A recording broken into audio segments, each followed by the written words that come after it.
Nikita Mirzani goyang di sofa, wajah hasil oplas disebut makin cantik. Nikita Mirzani goyang seksi di sofa, unggahannya langsung jadi sorotan netizen.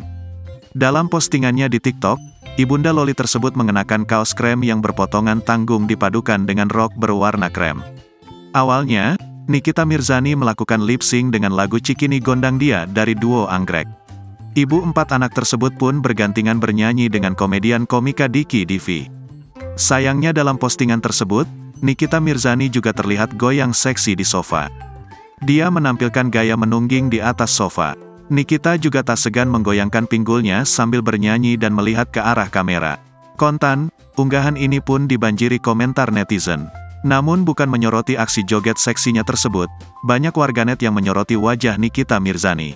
Pasalnya, dia dipuji semakin cantik.